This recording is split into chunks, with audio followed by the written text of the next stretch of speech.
She stood on stage, gripping a scratched old bass, while the judges whispered and smirked. Just as she turned to leave, a figure rose from the audience. Keanu Reeves. No one expected what he did next, and even fewer knew how it would change a young girl's life forever. Before we continue this incredible story, let us know where you're watching from. If you enjoy stories like this, subscribe to the channel, because tomorrow we have another inspiring story you won't want to miss. The lights were too bright. Ellie couldn't see the crowd, but she felt them. Hundreds of eyes pressing down on her like a weight.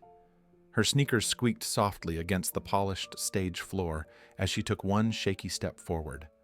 The bass in her hand, bought at a garage sale for $15, suddenly felt like an anchor dragging her underwater. She hadn't expected it to feel like this.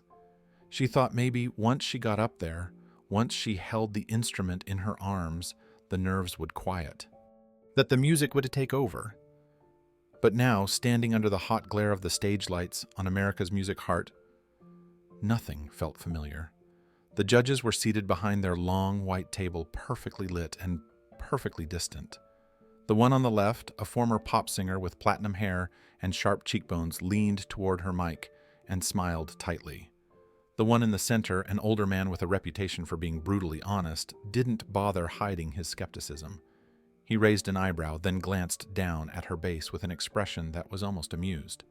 Ellie's hand trembled as she adjusted the strap on her shoulder. Her thumb hovered over the strings. Her heart pounded against her ribs, fast and loud and merciless. Backstage, she had overheard things. She brought that, "Looks like it's been through a dumpster. She's playing bass. Who does that on a solo audition? She's not even dressed up. Did no one tell her this is national television?" The host cleared his throat awkwardly from the side of the stage, breaking the heavy silence. "So, tell us your name, sweetheart," he said gently. A little smile pasted on his face as he looked toward the camera crew, then back at her. Ellie forced her voice to work. "My name's Ellie. I'm 15. I'll be performing a song by Dogstar." A murmur rippled through the audience. Someone laughed, not cruelly, but loud enough. The older judge squinted. "Dogstar?" he asked, leaning forward. "You mean the band with Keanu Reeves?" Ellie nodded. Her voice had caught in her throat, but she pushed through. "It's called Everything Turns Around. It's one of my favorites." Another pause. The pop singer glanced at the others, then smiled again, this time tighter. "Well, okay then. Let's hear it." Ellie reached for the cord to plug in her bass, but her hand was trembling too much. The cable slipped. A high-pitched squeal blasted from the speaker system feedback. Several audience members winced. The older judge rubbed his temple. Her cheeks burned. Her vision blurred for a second. She turned slightly away from the crowd, clutching the bass like a shield, and for a moment it felt like the silence would swallow her whole. Then something happened.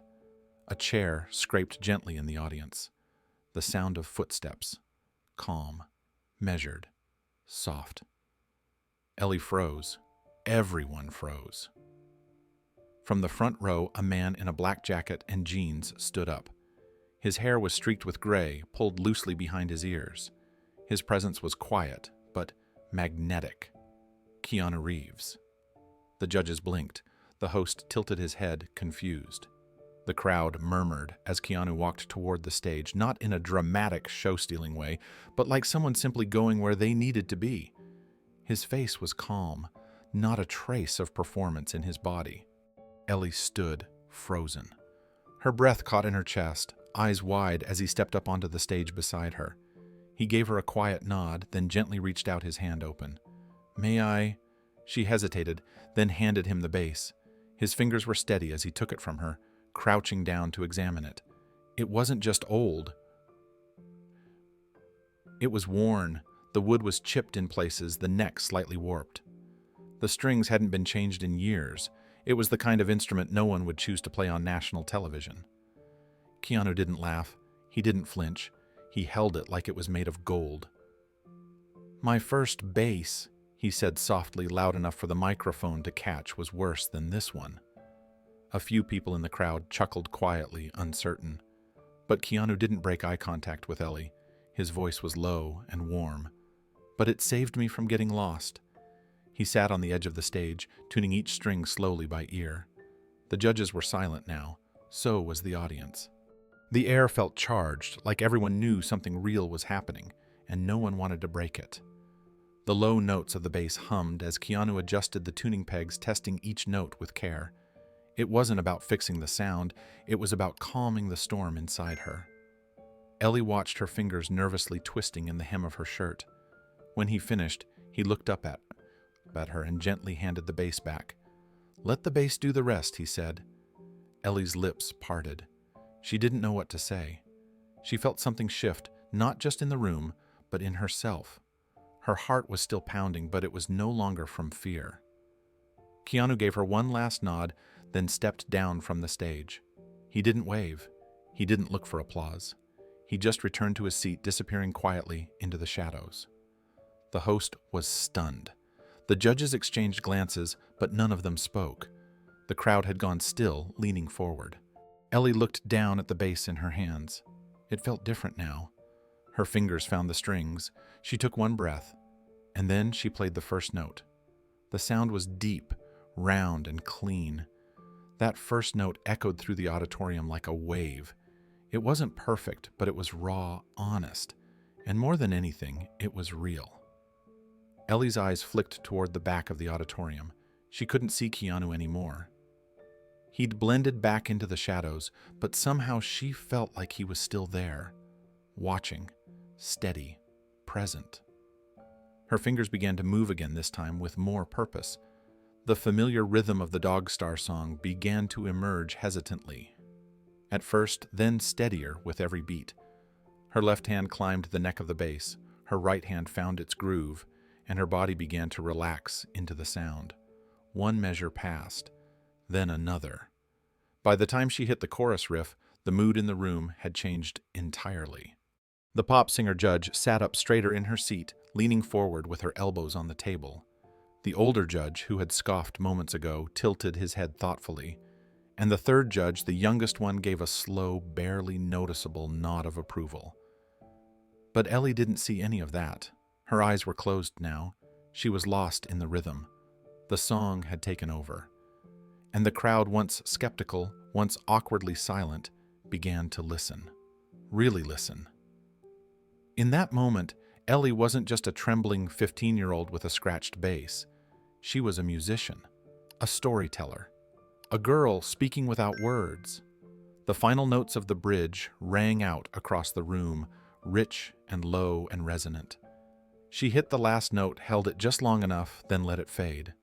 Silence. For a moment, no one moved, the kind of silence that follows something people didn't expect to matter so much. Then someone clapped, then another, and suddenly the room erupted in applause. It wasn't polite. It wasn't obligatory. It was thunderous.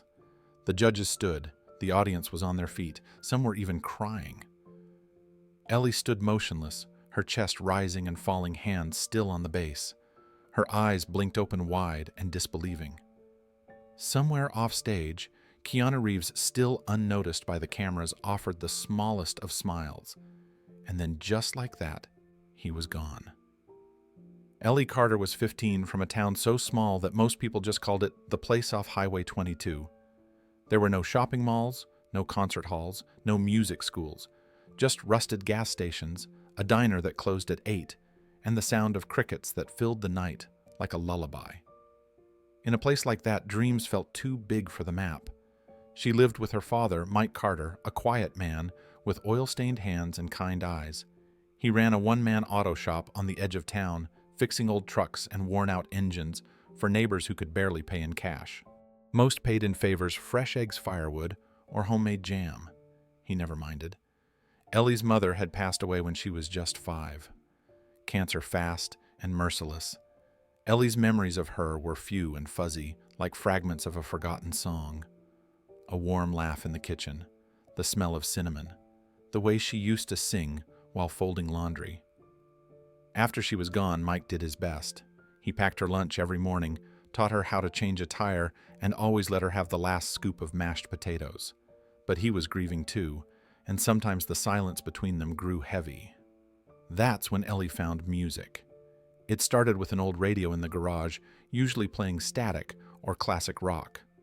One night, while waiting for her dad to finish under the hood of a Chevy, she heard a song that stopped her cold. The bass line was simple, but it moved like a heartbeat. The band was Dogstar, and she didn't know much about them, just that the guy playing bass was an actor, and somehow that didn't matter. What mattered was how the sound made her feel. Safe, seen, alive. She began watching videos on YouTube, copying bass players in slow motion. She drew fretboards in her school notebooks and practiced fingering on rulers. She had no instrument, no teacher, no lessons, just curiosity and the echo of something that felt like hope. Then one day, at a neighborhood yard sale, she saw it. An old, dusty bass guitar leaning against a broken chair. The strings were loose, the body chipped, but it called to her like nothing else ever had. $5. The woman running the sale gave it to her for $3. She brought it home like a rescued animal. Her dad raised an eyebrow but didn't question it. Later that night, he surprised her with a secondhand amp a neighbor had in storage. It was dented and smelled like old carpet, but it worked. And from then on, Ellie played every night, after dinner, every morning before school. Her fingers blistered. She got frustrated. She cried. But she kept going. Because when the notes finally came together, she didn't just hear music. She heard her mother's laughter again. By the time Ellie turned 14, she could play every Dogstar song from memory. She studied their live performances late into the night, watching how Keanu stood near the back of the stage, never demanding attention, never stealing the spotlight. There was something about his presence that felt different from the other musicians. He didn't perform to be seen. He performed to feel something real. Ellie connected to that. She didn't dream of becoming famous. She didn't want flashing lights or viral videos. She just wanted to be good enough that someone somewhere might feel what she felt the night she first heard that bass line in her father's garage. When she saw the flyer for America's Music Heart tacked up on the school bulletin board, it felt like a joke. The glossy paper featured contestants with perfect hair, perfect smiles, expensive instruments. Ellie pulled it down and stuffed it in her backpack, unsure why. At dinner that night, she slid it across the table to her dad without saying a word. He looked at it, then looked at her. "You want to do this? I want to try." He nodded slowly like he was weighing something bigger than money or time. "You've got the guts," he said quietly. "That's more than most." They didn't talk about it again until the application deadline loomed. Ellie didn't even know how to submit a video, but her dad recorded one for her in the garage. The sound wasn't great, and the lighting was awful, but her playing was raw and steady. 3 weeks later, an email came. She'd been accepted to audition live in Los Angeles. She stared at the screen frozen. Then panic set in. The flights, the hotel, the gear, they had none of it. But her father just smiled and kissed the top of her head. "Let me worry about that part." That night, Ellie woke up to the sound of drawers opening and tools being moved in the garage. She didn't say anything. She just listened. By morning, the best of his tools were gone, pawned. He made her pancakes shaped like musical notes and told her they'd leave in 2 days. "You're going to play that thing in front of people who don't know what they're looking for," he said. "So show them what it means to you." She nodded, tears in her eyes. It didn't feel like a dream anymore. It felt like a promise. The drive to Los Angeles was long. Ellie sat in the passenger seat, clutching her bass the whole way, as if letting go might wake her up from whatever dream she was in. Her dad hummed along to classic rock playing on the radio, tapping the steering wheel every few miles. Neither of them talked much, but the silence wasn't heavy like it used to be. It was filled with quiet understanding. They arrived 2 days before the show. Her dad had booked the cheapest motel room he could find, and even that stretched their budget too far. The carpet smelled like old coffee and bleach, and the shower handle fell off when Ellie tried to turn it. But she didn't complain. She just practiced in the small corner of the room where the Wi-Fi was strong enough to load the backing track. The morning of the audition, she braided her hair and put on her cleanest clothes, jeans, sneakers, and a faded hoodie that used to belong to her mom. Her dad pressed her bass strap with both hands before she left for the venue. "Just be yourself, kiddo," he said. "That's more than enough." When Ellie walked backstage at America's Music Heart, the world shifted. Everywhere she looked, there were lights, cameras, makeup artists, and other contestants dressed like pop stars. One girl had 3 wardrobe changes lined up. Another was tuning a bass that looked like it cost more than her dad's car. Parents hovered nearby, giving last-minute advice or pacing nervously. Ellie stepped into a corner with her old bass and tried to breathe. Some contestants stared at her, others snickered under their breath. One boy walked by and said to his friend, "Why is she even here? Is this like a joke segment or something?" She turned her back to them, trying to ignore it. She plugged in her amp to warm up, but her fingers wouldn't cooperate. Her palms were sweaty. Her heartbeat echoed in her ears. A producer walked by with a clipboard and gave her a quick smile.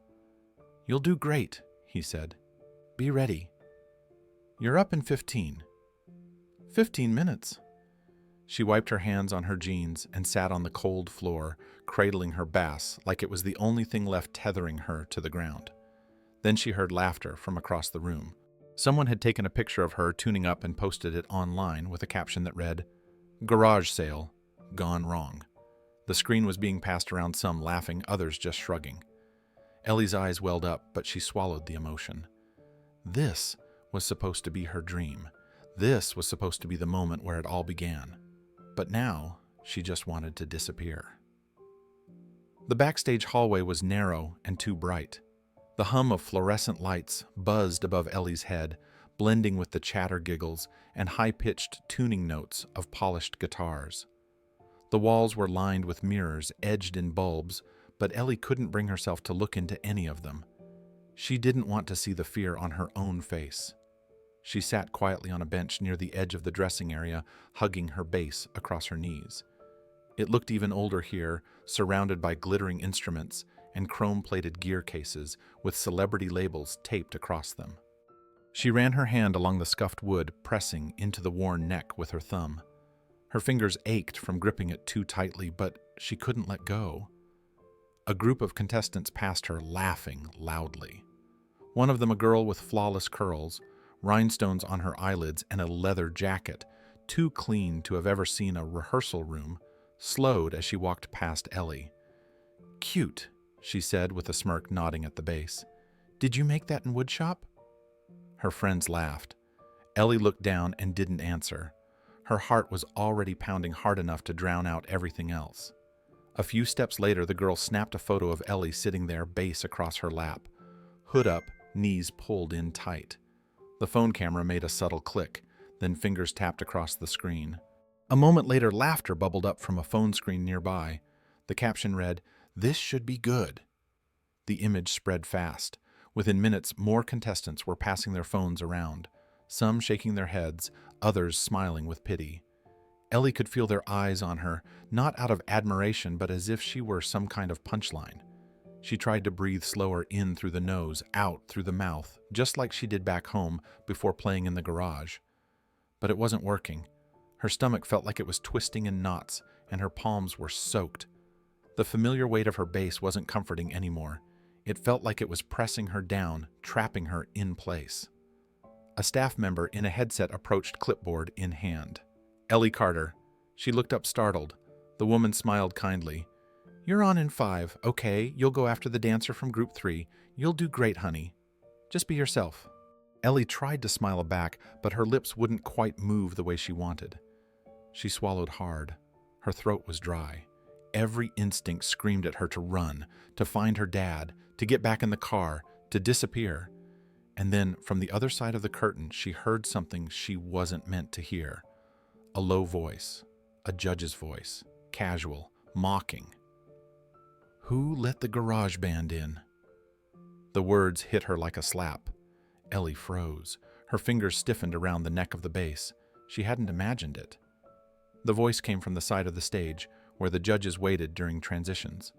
Microphones muted to the audience, but not to the crew. "Hope she brought jumper cables," the voice added with a chuckle. Another judge laughed lightly in response. Ellie felt the sting of shame climb her neck and settle in her cheeks. She wanted to disappear into the floor. She wanted to cry. But mostly she wanted to scream not out loud, but inside where it would just echo off the walls of her own self-doubt. She looked at the curtain, then at the floor, then at the long hallway behind her that led back to the exit. Her feet twitched. She could leave, right now. She hadn't gone on yet. They'd forget her name before the next act came up. Her dad was probably still sitting outside with a coffee waiting to hear how it went. She could just go back and say she got bumped. Say it wasn't her time. She stood up slowly, adjusting the strap on her shoulder. Her fingers brushed against the strings. They didn't feel like home anymore. They felt foreign, like someone else's dream. And yet, she didn't walk. Not yet. She looked at the door again. Her heart thudded in her ears. Her vision blurred slightly from holding back the tears. She tightened her grip on the base and took one shaky step toward the hallway. Another. The staff member at the corner of the curtain called over her shoulder, "Ellie Carter, you're next. Let's go, sweetie." Ellie froze again. Every part of her wanted to run, but then she heard something else, softer, smaller, deeper. A memory. Her dad's voice from the garage 1 week ago after her final practice session. You don't have to be the best. You just have to be honest. She closed her eyes. That was all she had left. Honesty, a scratched bass, and a belief, however faint, that maybe she still belonged here. Her name was called again, and this time she stepped forward. The curtain loomed in front of her like a wall. Just beyond it stood a stage she'd only seen on TV, polished wood floors, bright lights, cameras, judges, and an audience full of strangers waiting to be entertained. Ellie wiped her hands on her jeans again, though they were already damp. Her bass strap creaked as she adjusted it on her shoulder. Every breath felt heavier than the last. A crew member with a headset motioned her toward the tape mark at the center. She walked stiffly, each step echoing in her ears. She could feel her heartbeat in her fingertips. Just wait for the spotlight. You'll hear your name, and then it's your cue, the woman whispered, placing a gentle hand on Ellie's shoulder. Ellie nodded. From behind the black curtain, she heard the MC's voice boom over the speakers. Our next contestant is 15 years old, all the way from a small town in Oregon. Please welcome Ellie Carter to the stage. The curtain drew open with a mechanical hiss. The lights hit her instantly. They were hotter than she expected, blinding and disorienting. She squinted, trying to adjust, trying not to trip over the cord trailing behind her. The crowd was a blur, rows of dark silhouettes with glowing phones already held up filming. A few people clapped out of politeness. Others stayed quiet. She caught a glimpse of the judge's table. 3 faces, neutral, professional, unimpressed. Her throat went dry. She walked to the microphone, the bass bumping lightly against her hip with each step. She stood at the center of the stage, forcing herself to breathe through her nose. The mic was taller than she expected. She adjusted it with both hands, the metal cold and firm beneath her grip. She leaned forward. "Hi, I'm Ellie Carter." Her voice was soft.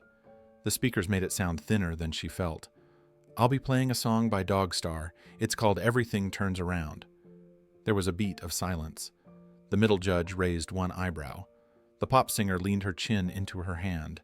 The youngest judge glanced sideways, then looked down at his notes. Someone in the audience chuckled.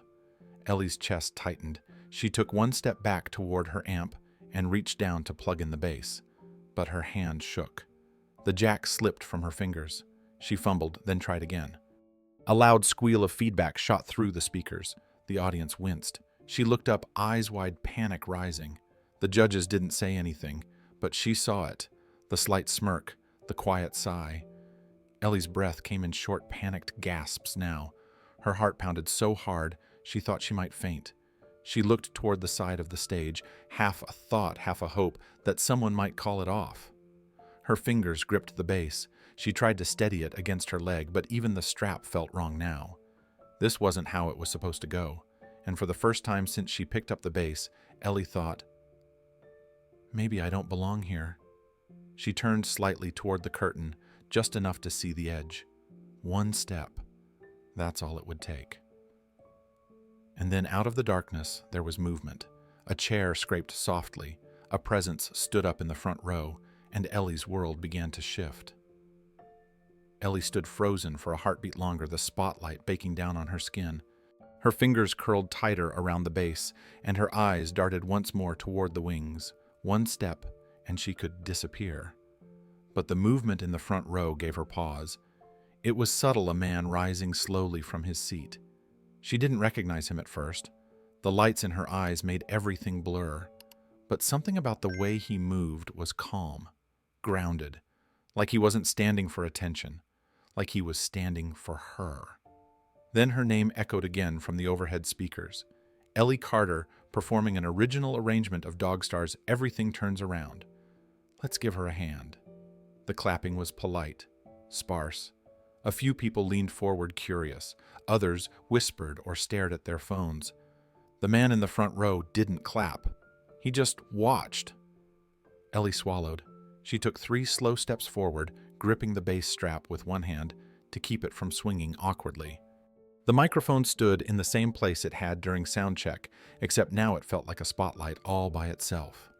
"Hi," she said barely above a whisper. A tech adjusted the gain on her mic, and her voice came through the speakers again a little clearer. "My name is Ellie.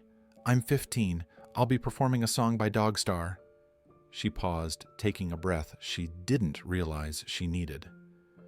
The older judge leaned forward, folding his hands under his chin. A Keanu Reeves song, he asked, his voice tinged with curiosity and a little amusement. Ellie nodded. One of the other judges chuckled softly, the kind of laugh that filled silence but didn't ease it. "Bold choice," the pop star judge muttered. "Let's hear it." Ellie nodded again and turned toward her amp, kneeling to plug in the cable. Her hand missed the jack on the first try. The static buzz that followed was loud and sharp, piercing the silence. Several audience members flinched. One of the judges winced and adjusted his earpiece. Another tapped his pen against the desk with exaggerated annoyance. Ellie's face flushed hot. She tried again, managing to connect the cable, but her hand was shaking too much to reach for the tuning pegs. Her fingers kept slipping on the knobs.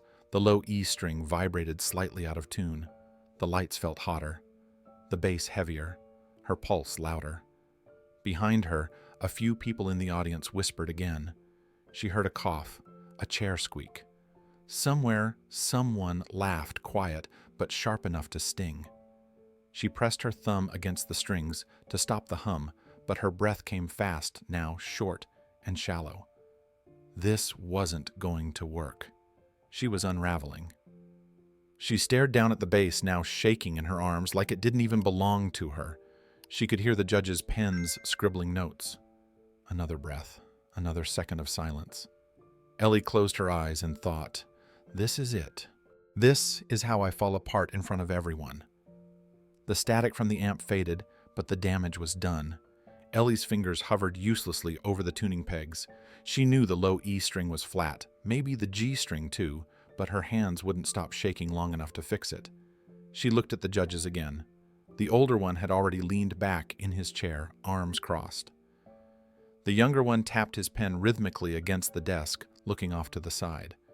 The pop star was whispering something to the producer, not even watching her. Ellie's vision blurred. The lights, the silence, the weight of so many people expecting her to fail, it crushed every ounce of confidence she had left. The bass felt heavier, foreign. Her legs felt like they might buckle. She wasn't breathing right. Just start, she told herself. Just play something. Anything. But she didn't move. The crowd began to shift restlessly. Whispers rippled through the darkened rows. A cough echoed. A chair creaked. And then, from somewhere in the middle of the audience, she heard it again. Laughter. Not loud, but sharp enough to slice right through her. Her chest tightened. Her fingers twitched over the strings, but didn't press. Her other hand wouldn't even reach for the volume knob. Her knees locked in place, afraid that if she moved at all, she'd fall apart completely. She felt like a child. She wanted to go home. She wanted to be anywhere but here. Ellie stared down at her base, this beat-up piece of wood and wire that had once been her escape, her dream, her entire voice. Now it was just another reason people were laughing at her. She turned slightly again, back toward the curtain, half an inch from walking off stage. Her foot shifted. And that's when it happened. A single chair in the audience moved with a slow scrape. She looked up confused. In the second row, someone was rising to their feet. It wasn't a producer. It wasn't another contestant. It was a man in black jeans and a plain jacket, standing quietly while the rest of the crowd stayed seated. He walked forward with calm, unhurried steps, hands by his sides. The audience began to murmur, confused. A few people gasped softly. Ellie blinked. The lights caught his face. It was him, Keanu Reeves. The audience went still. The judges glanced at each other in confusion. Even the tech crew backstage froze. Keanu Reeves said nothing as he stepped toward the stage. He didn't wave. He didn't smile for the cameras. There was no grand gesture, just quiet, steady movement. Ellie stood, frozen in place, not even sure if this was real. Her breath caught in her throat. He climbed the short stairs at the side of the stage, one step at a time, as if he'd done it 100 times before, but never like this. By the time he reached her, the room was silent. Keanu stopped beside her and turned his head gently toward the judges without a word. He didn't ask permission. He didn't need to. Then he looked at Ellie. Up close, his face was calm. Not performing, not instructing, just present. His voice was low but warm. "May I see it?" Ellie blinked, then nodded slowly. She handed him the bass with trembling fingers. He held it with care, turning it gently in his hands.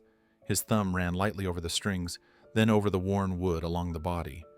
He didn't react with surprise or pity, just understanding. He spoke softly into the microphone. "My first bass," he said, "was worse than this one." The audience murmured again, but quieter this time. Keanu smiled, not for show, but something private, something real. "But it saved me from getting lost." He sat on the edge of the stage, crossed one leg over the other, and began tuning the bass by ear. No gadgets, no tools, just instinct. The notes rang out one by one, warm and steady.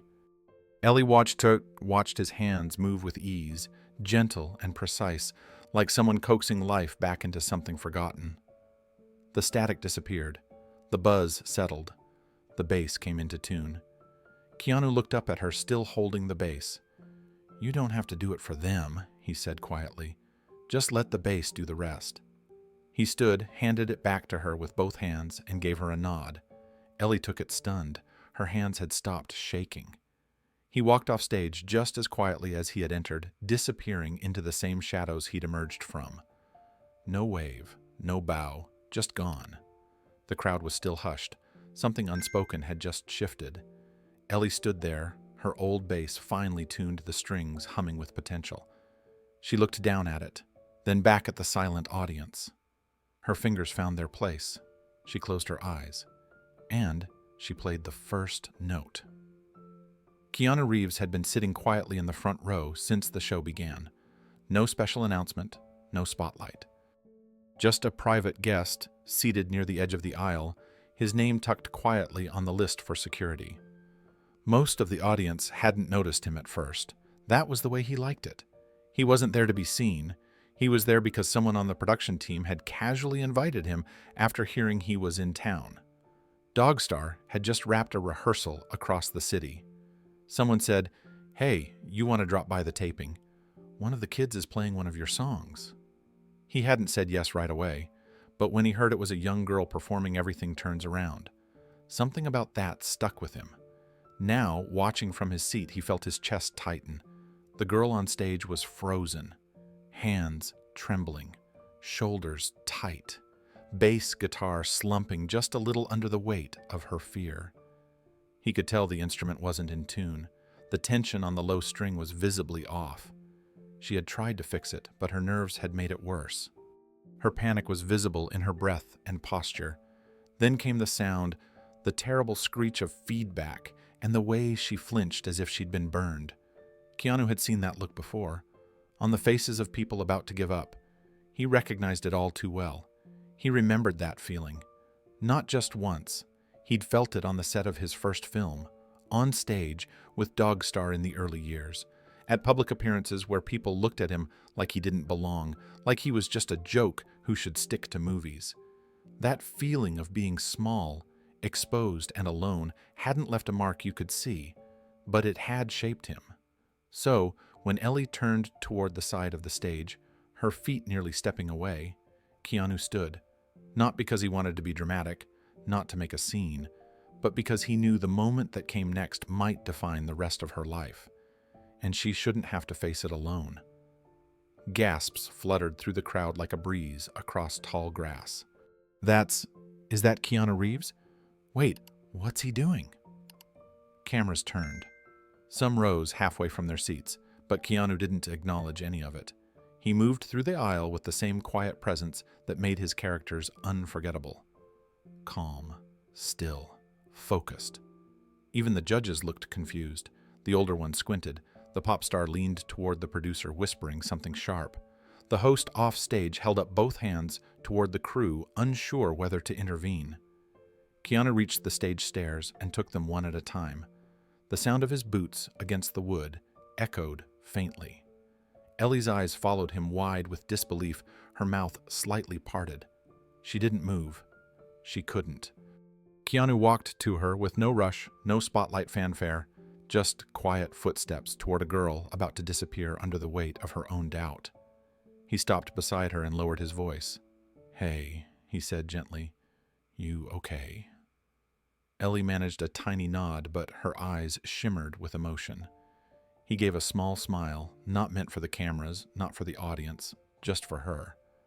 "I've been where you are," he said, his voice soft enough that only she could truly hear. "My hands shook too." She blinked fast. Her shoulders loosened half an inch. "Can I?" he asked, gesturing toward the bass. She nodded slowly, lifting the strap from her shoulder and passing the instrument to him. Keanu took it with both hands, holding it like it mattered. He sat down at the edge of the stage, crossed one leg over the other, and rested the bass on his knee. He didn't treat it like a prop or a gimmick. He treated it like an old friend. He turned the pegs slowly, testing each string. The low E was far too flat. The G was sharp. The middle two were barely holding pitch. He plucked gently one note at a time, letting each ring into the room. The audience listened not because it was perfect, but because it was honest. It wasn't just the bass he was tuning. It was her courage, her stillness, her center. Ellie watched his fingers move steady, precise, unshaken. The hum of the strings filled the silence better than any speech, and as he finished the last adjustment, he gave the bass a small strum and nodded with quiet satisfaction. He looked up at her and held it out with both hands. "It's ready. Now," he said. "Let the bass do the rest." She took it back carefully, her hands steadier than before. Her fingers wrapped around the neck like it was part of her again. He stood, slowly gave her one final nod, and turned to walk off stage, leaving the spotlight behind. Keanu didn't wait for applause. He didn't look at the audience, or the cameras, or the judges still trying to process what had just happened. He walked off stage the same way he'd walked on, quietly, deliberately, as if this moment wasn't about him at all. Back in the shadows of the wings, a crew member reached out instinctively, unsure whether to stop him or thank him. But Keanu simply gave a soft nod and kept walking. No interview, no commentary, no performance, just presence. Back on stage, Ellie stood motionless for a moment. The bass cradled in her arms once again, but it felt different now. Somehow lighter, familiar, like it belonged to her again. The silence that had felt so suffocating only minutes ago now felt calm, expectant. The audience still hadn't moved. Phones were out, yes, and faces were lit with the soft glow of screens, but no one spoke. They watched her like they weren't sure what would happen next, and maybe that was the first time Ellie had ever held their full attention. She looked down at the bass. The strings were perfectly tuned, the action just right. Keanu had touched nothing else, just the tuning. He hadn't coached her. He hadn't told her what to play. He hadn't tried to save the performance. He'd just made space for her to return to herself. Ellie let out a breath. a real one this time. Her shoulders lowered, her grip softened. Her heartbeat, though still loud, no longer felt like it was beating against a cage. She adjusted the strap. Her fingers found the frets like old friends. She looked up briefly. The light still stung her eyes, but she found comfort in that now. If she could stand here after everything, then maybe she didn't need to hide anymore. She glanced toward the second row, hoping to catch a glimpse of Keanu, but he was gone. Just a quiet figure who had stepped into her life for 1 minute and left it changed forever. She turned to face the judges again. They were silent now, alert. The older one had his hands folded. The younger one was no longer tapping his pen, and the pop star who had been whispering moments earlier now leaned forward on her elbows, mouth slightly open, as if not quite sure what to expect. Neither was Ellie, but that didn't scare her anymore. She stepped toward the mic and adjusted it again. No stutter this time, no shaking hands. "I'm Ellie Carter," she said clearly. "This is Everything Turns Around by Dogstar." She stepped back, turned to her amp, and flipped the switch. No static, just a clean click. She rested her fingers on the strings, closed her eyes, and let the silence hang for one final breath. Then she struck the first note.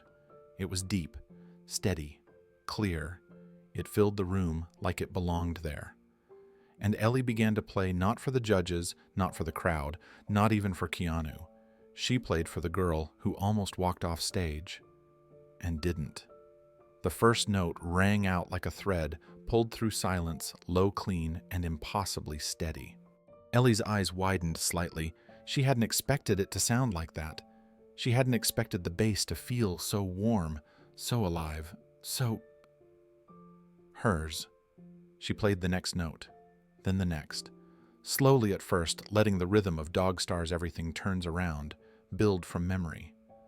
Her hands moved automatically, muscle memory taking over where fear had once lived. In the audience, heads turned. Conversations died down. Phones stopped recording as people lowered them just to watch, just to listen. The older judge sat forward, fingers no longer steepled, but now resting flat on the table. His expression changed, not skeptical, but attentive. The pop star tilted her head slightly. The youngest judge stopped tapping his pen altogether. Ellie's fingers moved with more confidence now. The intro gave way to the meat of the groove, and the bass line settled into its rolling rhythm. There was something raw and unfiltered about the way she played, no tricks, no gloss, just feeling. She wasn't putting on a show. She was telling a story. The crowd leaned in. Not because they were told to, not because it was exciting, but because something in the room had shifted. Her sound, her presence had stilled the atmosphere. Midway through the song, Ellie closed her eyes. And in doing so, she stepped into the space she'd always found in the garage at home, the space where fear faded and music spoke louder than doubt. Her fingers slid up the neck, then dropped into a fill that rolled like a wave through the amp and across the auditorium. She wasn't thinking about the crowd anymore, or the judges, or the posts that made fun of her, or even Keanu. She was just playing, and the moment was hers. Backstage, just beyond the glow of the lights, Keanu stood still. He hadn't left the building. He hadn't even stepped more than a few feet from the edge of the curtain. One hand rested lightly on the frame of the exit door, but he never pushed it open. His eyes stayed fixed on the stage, watching her, listening. When Ellie closed her eyes, he smiled just slightly. She had found it, the quiet center, the place beyond panic. The low notes rolled from the stage like a slow-moving tide. The bass was never meant to steal the spotlight. It was meant to anchor everything. And in this moment, Ellie wasn't just holding the song together. She was holding the room. Every note she played had weight, not just in volume or sound, but in presence. Her calloused fingertips slid with purpose. Her thumb thumped the root notes with quiet resolve. Her whole posture had changed, no longer defensive or tight, but open, trusting, confident. The rhythm section of Dogstar's original track was simple, but Ellie had added something to it, a pulse that was deeply human, honest, fragile in all the right ways. In the front row, a woman wiped her eyes with her sleeve. Near the back, a man leaned forward in his seat, not blinking. Even the producer, who had seen hundreds of performances on this stage, stood with one hand over his mouth, watching in silence. Ellie's face stayed soft and calm. Her eyes remained closed. Her shoulders moved slightly with the beat. Her foot tapped, just barely grounding her. She hit a tricky transition in the song, a sliding note into a walking riff, and nailed it with quiet control. She didn't play like a prodigy. She played like someone who had lived every measure of that song, and somehow the room felt it. Backstage, Keanu's eyes grew glassy, not from pride, not from ego, but from memory. He remembered the first time he'd played a set in front of more than 10 people. The feeling of terror that slowly gave way to something deeper when the music took over. The moment when he realized that being heard wasn't the same thing as being seen, and how music more than words had once saved him from disappearing into himself. Now he was watching someone else walk through that very door, and she was doing it alone, but not unseen. The bridge of the song came. Ellie took it slower than usual, let the tension breathe. Each note stretched just slightly longer than the beat called for, dragging the heart of the melody out like a held breath. And then the final phrase approached. Ellie opened her eyes, her fingers slowed. One last note. It hung in the air like a question. And then, silence. For a heartbeat, the room was completely still. No clapping, no voices, no motion. Just the soft ringing of the final note fading into silence, like a breath held too long. Ellie stood in the center of the stage, eyes open, now hands still poised on the neck of the bass. Her face didn't show triumph or fear. It showed something deeper, peace. She didn't flinch or glance at the judges. She didn't smile. She didn't move. And that's what made it even more powerful. In that suspended moment, the audience didn't know what to do. They had expected a performance, maybe a disaster, maybe a gimmick. But what they got was something so personal, so stripped down and authentic, that it demanded reverence before reaction. Then, finally, it came. The first clap was slow, deliberate, somewhere near the back of the auditorium.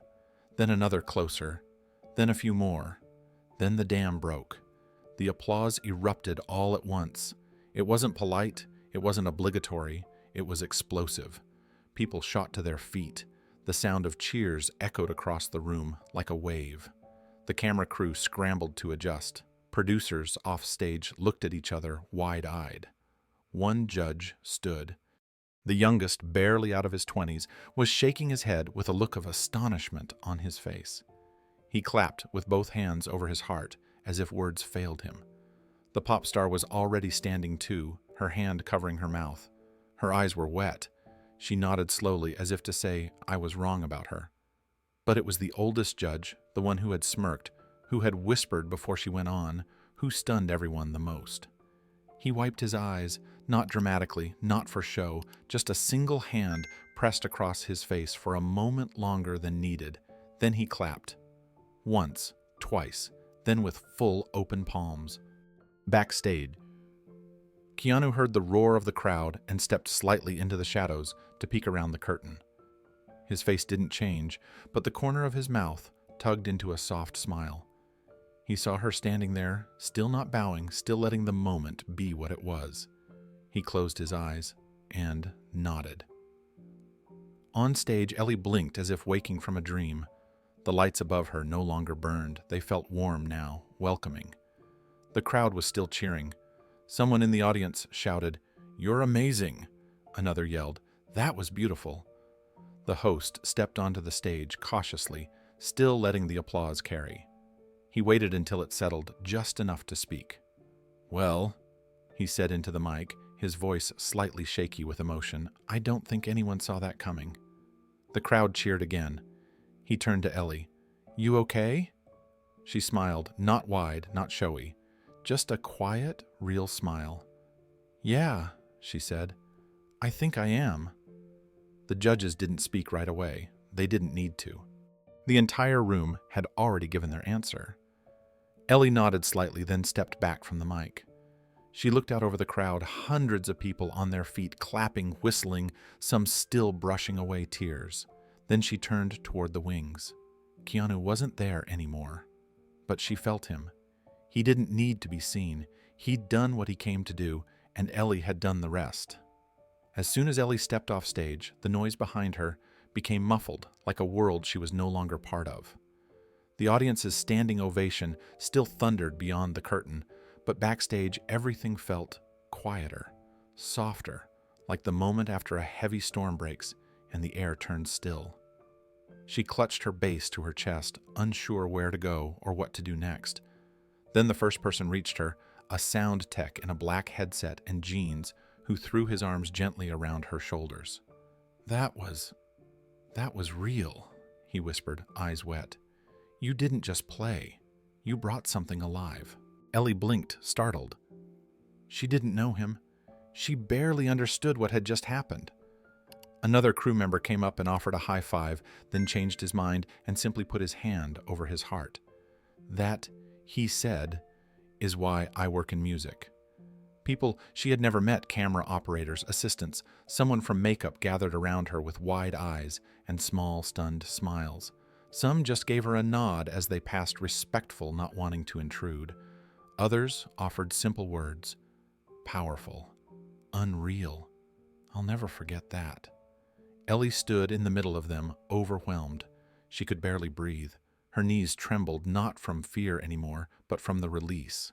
All the pressure that had been mounting for days had come crashing down in one perfect moment, and now her body didn't know what to do with itself. One of the other contestants, a boy who had snickered earlier at her scuffed-up bass, stood near the wall, arms crossed. He didn't say anything for a long moment. Then, as he turned to walk away, he muttered just loud enough for her to hear, "She was incredible." Ellie heard it, and this time she let the words in. Ellie stepped further into the hallway, her breath still unsteady, when one of the senior producers hurried toward her. He wasn't smiling. He looked moved in a way she didn't expect. His voice cracked a little as he spoke. "I've produced this show for 8 years, he said, placing a hand on her shoulder. "And that was one of the most emotional moments we've ever had on this stage. What you did out there, it was honest. It was brave. Don't ever forget that." Ellie tried to speak, but the words tangled in her throat. All she managed was a small nod before tears gathered in the corners of her eyes. The producer squeezed her shoulder once more and stepped aside. Behind him, a few crew members wiped at their eyes, embarrassed but unashamed. Even the camera operator, who had taken the mocking photo earlier, now looked down guilty, unable to meet her gaze. Ellie walked down the corridor, slowly hugging the bass against her chest. The heavy doors leading to the general waiting area opened with a soft push, revealing a long hallway lined with screens broadcasting the live feed of the show. And there, almost folded into himself, sitting stiffly in a plastic chair, was her dad. Mike Carter's hands were balled into fists at his knees, and his eyes were red, glassy, overflowing. On the screen above him, Ellie's face filled the frame, still holding the bass, still catching her breath from the last note. He stood up the second he saw her. He didn't speak. He didn't need to. He wrapped her in the tightest hug she'd ever felt, his arms trembling around her. "You did it," he whispered into her hair. "You didn't just play. You showed them who you are." Ellie pressed her face into his chest, breathing in the familiar scent of motor oil and laundry soap. She felt her father's tears drop onto her hair, and her own finally spilled over. Then footsteps approached, slow, soft, familiar. Ellie lifted her head just as Keanu Reeves walked past the hallway entrance. He wasn't looking for attention. He wasn't surrounded by cameras. He was simply heading for the back door, the hood of his jacket now pulled loosely over his head. He paused when he noticed Ellie's dad wiping his eyes. Keanu stepped closer and touched his shoulder gently. "She didn't just play music," he said quietly. "She told a story." Mike's throat tightened. He didn't know what to say. He only nodded, overwhelmed. Keanu gave him a small, reassuring pat, then began to turn away. Ellie stepped into the hallway, still holding her bass. She didn't call out.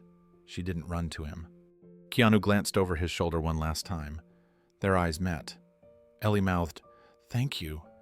He smiled, soft, humble, almost shy, and then continued walking, disappearing through the back door as quietly as he had appeared. Ellie watched the door close behind Keanu, the soft click echoing down the hallway. For a moment, everything felt still again. Not like before, when silence meant fear. This time, silence felt meaningful, safe, like a moment that needed to be held gently before the world rushed back in. Her dad pulled back, wiping his cheeks with the sleeve of his work jacket. He looked at her as if he were memorizing her face all over again, trying to understand how the shy girl who practiced in the garage had just transformed into someone who made an entire room stand on their feet. "You know," he said softly, "your mom would have been proud of you today." Ellie swallowed hard. That was the one sentence she wasn't prepared for. She leaned into him again, hugging him tightly. They stood there for a long moment, father and daughter holding on to a moment neither wanted to let go of. Behind them, the backstage area buzzed faintly. Contestants whispered in disbelief. Staff members hurried past whispering updates into headsets. A few people peeked around corners as if hoping Keanu might still be somewhere nearby. But he was gone. Exactly the way he'd come, quietly, gently, without expectation. A small group of contestants gathered at the end of the hall, watching Ellie with a mixture of awe and embarrassment. One of the girls, the same one who had snapped the mocking picture earlier, stepped forward, her expression uncertain. "Hey," she said softly. "About earlier. I shouldn't have." Ellie didn't let her finish. She nodded once, not angry, not defensive. "It's okay," she said. The girl's eyes softened with relief. "You were amazing," she whispered. Another contestant, an older boy with a polished electric guitar, chimed in. "Honestly, I've never seen anything like that in this show. Ever." Ellie didn't know what to do with their praise. She didn't know how to hold it. For so long she had been invisible, forgettable, the kid with the old bass and hand-me-down jeans. And now here she was, standing in the middle of a hallway filled with people who suddenly saw her clearly. She exhaled and let her fingers brush against the strings of her bass, grounding herself again. A stage manager approached them with cautious excitement. "Ellie," he said, "they want you back on stage later for reactions. And, well, the judges want to talk to you privately afterward. They're calling your performance the highlight of the night." Ellie froze. The words didn't feel real. Her dad squeezed her shoulder gently. "One step at a time, kiddo." She nodded. That grounding touch was all she needed. As she followed the stage manager down the hallway, she glanced back one last time toward the door Keanu had exited through.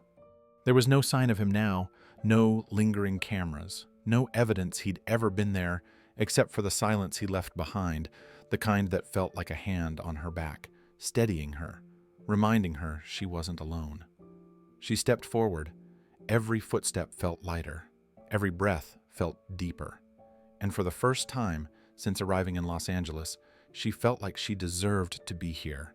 Not because Keanu Reeves tuned her bass, not because the judges stood for her, but because she had stepped onto that stage, trembling and terrified, and found herself in the music. As she moved back toward the lights, the crowd's muffled cheering still rumbling beyond the curtain, she whispered quietly to herself, "I didn't quit." And the hallway, as if holding its breath with her, remained still. That night, Ellie and her dad walked back to their motel in silence. Not the heavy silence from before the performance, but the kind that feels full, like something too big for words had shifted around them. Her bass rested against her knee in the back seat, and she kept her hand on it, the whole ride grounding herself with its familiar weight. By the time they reached the motel, her phone had already begun vibrating nonstop. She ignored it at first, assuming it was the show messaging or maybe friends asking how things went. But the buzzing didn't stop. It grew. It multiplied. When she finally looked, her screen was flooded with notifications. Her jaw dropped. Her video, her performance was everywhere. And not just her performance. The moment Keanu walked on stage, the quiet way he knelt beside her, the way he tuned her bass and whispered something only she could hear, the way he slipped back into the shadows and left her with nothing but encouragement. Someone had filmed the entire thing from the audience. Then someone else uploaded it. Then a major account reposted it with the caption, "Keanu Reeves quietly saves a terrified teen on live TV, and she stuns the world." Within hours, it had millions of views, Millions. Ellie stared at the screen stunned. She didn't know what to feel. She didn't know how to breathe. Every scroll revealed another wave of reactions. One tweet said, "Keanu Reeves doesn't just play bass, he rescues souls." Another read, "I cried watching this. She didn't just perform, she survived the moment. And she shined." And then the hashtags began. #Swat Bass Girl and Shar Keanu Saves the Show #Ellie Carter.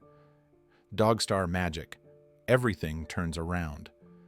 Her dad sat beside her on the motel bed, leaning in to read over her shoulder. "This is a lot," he whispered. Ellie nodded slowly, barely processing the magnitude of what was happening. News outlets picked up the clip. Major entertainment pages reposted the moment again and again. Headlines began appearing. Shy teen's performance goes viral after Keanu Reeves steps in. The kindness heard around the world. America's music heart delivers its most emotional moment yet. Her video was now everywhere. YouTube, Instagram, Twitter, TikTok. Even people who didn't watch the show had seen it. And then she saw her follower count. Yesterday, 74 followers. Tonight, 400. By midnight, 87,000. Ellie dropped the phone onto the blanket and covered her mouth, breath trembling. Her dad picked the phone up for her, scrolling in disbelief. "You're kind of famous, kiddo." Ellie shook her head. "I don't feel famous." "You feel like yourself," he said gently. "That's the good part." Her notifications kept exploding, thousands of comments, messages from strangers, fan edits of her performance. One message stood out. "I was going to quit guitar today. Then I saw you. You gave me hope to try again." Ellie read it twice, blinking hard. That was when it hit her. Her performance wasn't just a moment on a stage. It had become a lifeline for someone else. She sat back on the bed, holding her old bass against her chest again, as the world outside kept spinning faster than she could catch her breath. By the next morning, Ellie's phone was so overwhelmed with notifications it froze twice.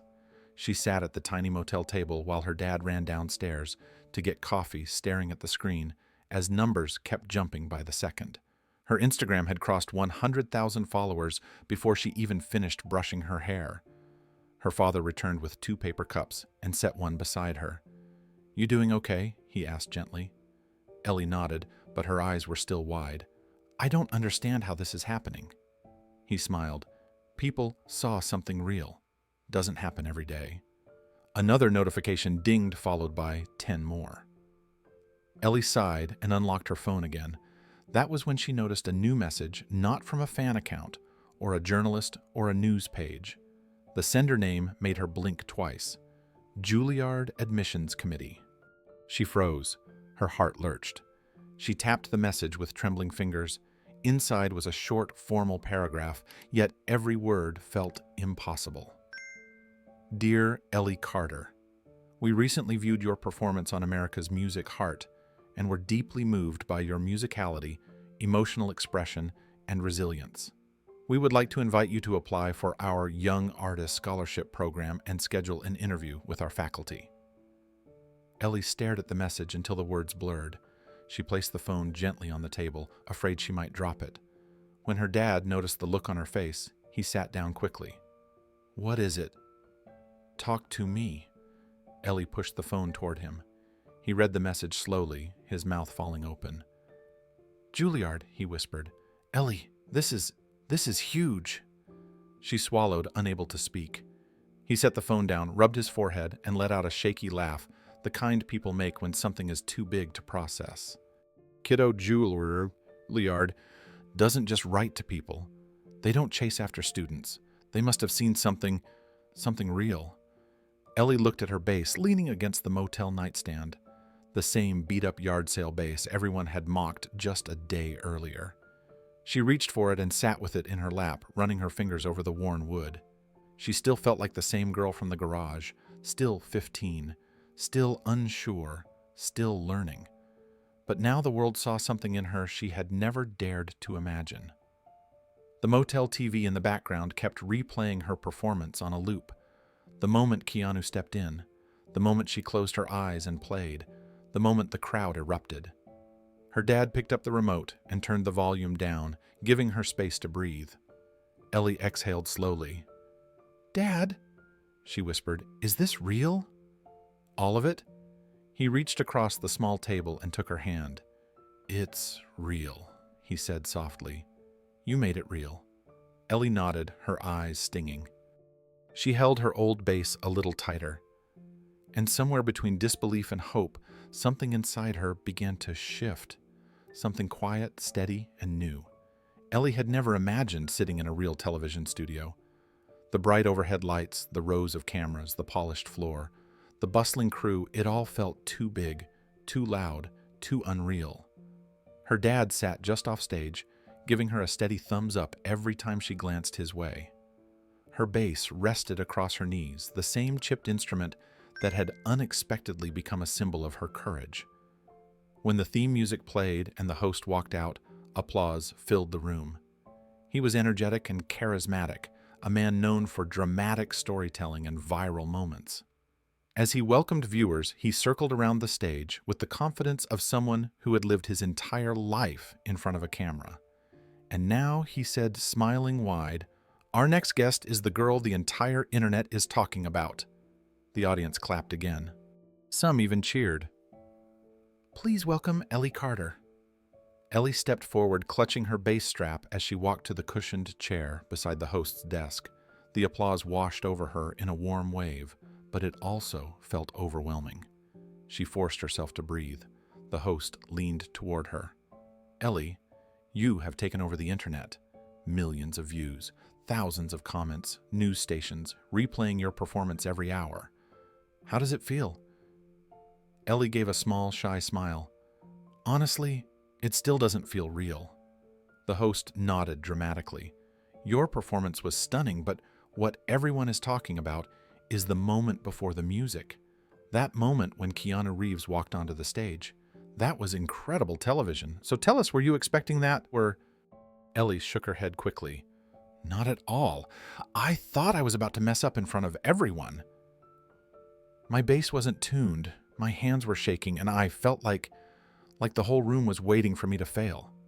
The host leaned in as if fishing for something sensational. "And then one of the biggest movie stars in the world jumps out of his seat to help you. That must have been unbelievable." Ellie looked down at her bass, running her thumb gently along the strings. "It was. But not because he's famous." The audience quieted. She looked up, her voice steady. "Keanu didn't just fix my bass. He quieted my fear." A soft murmur of emotion rippled through the audience. Even the host blinked, surprised by the sincerity in her tone. She continued, "When he tuned the strings, I remembered why I started playing. It wasn't about being perfect. It was about feeling something I couldn't put into words." The host rested his elbows on the desk. "And that feeling, did it start when you were younger? I heard you have a very personal connection to music." Ellie took a slow breath. "My mom passed away when I was 5, she said quietly. "I don't remember much, but I remember the way she used to hum in the kitchen. After she was gone, the house felt too quiet. My dad did everything he could, but it was like something important had vanished. When I started listening to music, especially bass, it felt like a piece of her came back." The audience grew still, and playing Ellie continued made me feel close to her again, like she was still here in some way. The host softened visibly. "That's beautiful, Ellie." He straightened, returning to a more probing tone. "Now the world wants to know, what did Keanu Reeves say to you off camera?" During the commercial break after the show, "Anything." Ellie shook her head gently. "Nothing more," she said. "He didn't need to." The host raised an eyebrow. "Nothing at all." She smiled faintly. His silence told me I was enough. The audience erupted into applause, louder, longer, and warmer than she expected. The applause settled slowly, like the audience wanted to hold on to the moment as long as they could. Ellie sat with her bass resting across her lap, feeling the warmth in the room shift from curiosity to something gentler, something that felt like understanding. The host leaned back in his chair, visibly affected by her words. "Ellie, I have interviewed hundreds of performers," he said, but very few have spoken with the kind of honesty you just shared." She looked down, embarrassed, brushing a thumb across a worn groove in the bass body. "I just said the truth." And that the host replied, "Is exactly why people are connecting with you." He turned toward the audience. "You see, everyone watched that moment with Keanu Reeves and thought it was about a movie star stepping in. But listening to you now, it's clear this story is much bigger than that." Ellie exhaled softly, grateful he understood. So he continued, shifting back to her. "What do you hope people take away from what happened?" Ellie hesitated, choosing her words carefully. "I hope people understand they don't have to be perfect to belong somewhere. I hope someone who's scared or feels small or thinks their voice doesn't matter watches what happened and realizes they're not alone." The audience clapped again, not explosively this time, but with a steady, heartfelt rhythm. The host smiled. "You know those clips of your performance and Keanu's quiet gesture? Those videos are going viral all over again because of what you just said." Ellie blinked. "They are?" "Oh yes," he said, pointing toward a screen behind them. "That last quote of yours, 'His silence told me I was enough,' is already trending." Ellie's cheeks flushed. She didn't know how to react to trending quotes or viral clips. She wasn't a celebrity. She was still just a girl from a small town who practiced in a garage. The host leaned closer, lowering his voice. "Ellie, whatever comes next, remember this moment. You earned it." A final round of applause filled the studio. Some audience members were standing, clapping slowly, nodding toward her with quiet admiration. One woman pressed her hands to her heart. A teenager in the front row wiped her eyes. Ellie breathed in steady and calm. She didn't feel overwhelmed. She didn't feel scared. She felt ready. The studio where Keanu Reeves sat was nothing like the bright, flashy set Ellie had appeared on. It was dimmer, quieter, with warm wooden walls and a single soft light above the chairs. The producers wanted an intimate tone for this segment, something reflective, something honest. Keanu had agreed only because he didn't want the story to become about spectacle. He wanted the moment to breathe. The interviewer, a well-known journalist with a reputation for being gentle and thoughtful, sat across from him with a tablet resting loosely in her hands. She didn't rush. She let the silence sit for a moment before beginning. "Keanu," she said softly, "the world can't stop talking about what you did on America's Music Heart. Millions of people have seen that clip. They're calling it one of the most beautiful moments in talent show history." Keanu shifted slightly in his seat, almost uncomfortable with the praise. "It wasn't a big thing," he said quietly. "She just needed a minute. That's all." The interviewer smiled. "Most people wouldn't have stepped in, especially not someone as famous as you." He shook his head. "Fame has nothing to do with it. Sometimes you just see someone standing on the edge of their fear and you recognize it." The interviewer leaned forward. "Recognize it?" Keanu exhaled gently as if remembering a different lifetime. "When I was a teenager, he said I was terrified of performing. People think actors are born confident, but that wasn't me. I was awkward. I was unsure. I didn't fit into any of the places I tried to belong." He paused, smiled faintly. "My first time playing in front of strangers, my hands were shaking so much I dropped my pick twice before I even hit the first note." The crowd laughed. It wasn't even cruel laughter. It was just the kind people can't hold back when something unexpected happens. But when you're young, it feels huge. It feels personal. The interviewer nodded. "Did that moment almost make you stop performing?" "Almost," he admitted. "I thought about walking away. I thought maybe I wasn't cut out for it. But someone came up afterward, one of the older musicians working the gig, and he told me something I never forgot." He looked down for a moment, as if seeing that person again. He said, "You don't have to be perfect. Just be brave enough to stay." The room went quiet. Keanu lifted his eyes again. "So when I saw Ellie up there, shaking, trying to tune her bass, trying not to fall apart, I recognized that moment. The moment where a kid decides whether they'll spend the rest of their life believing in themselves or doubting themselves." The interviewer swallowed, visibly moved. "And you wanted her to stay." "I just wanted her to have a chance," he said softly. "A fair chance. Sometimes you don't need to rescue someone. You just need to stand beside them." The interviewer took a slow breath, letting Keanu's words settle in the room. The cameras stayed steady, but even the crew behind them seemed frozen, drawn in by the quiet sincerity of his voice. "Keanu," the interviewer said gently, "people online are calling you a hero for what you did. They say you saved her performance." He shook his head almost immediately. "No, she did that herself." The interviewer tilted her head. "But you gave her courage." He considered this, folding his hands loosely in his lap. "Courage is already inside us," he said. "Sometimes it just gets buried under fear. All I did was clear a little space so she could find it again." The interviewer glanced at her notes, then set the tablet aside entirely. "When you walked on stage, you didn't say much. Just a few words. And yet it changed everything for her. Why did you choose such a quiet approach?" Keanu smiled softly. "Because noise doesn't calm fear. Stillness does." The interviewer blinked, surprised by the simple truth of it. "And besides," Keanu continued, "I didn't want to take the moment away from her. That performance, it wasn't mine. It belonged to her. She earned it. She lived it. I just steadied the tuning." They both laughed gently. The interviewer leaned forward. Ellie said something powerful on her talk show interview. She said, His silence told me I was enough." What do you think about that? Keanu's expression softened even further.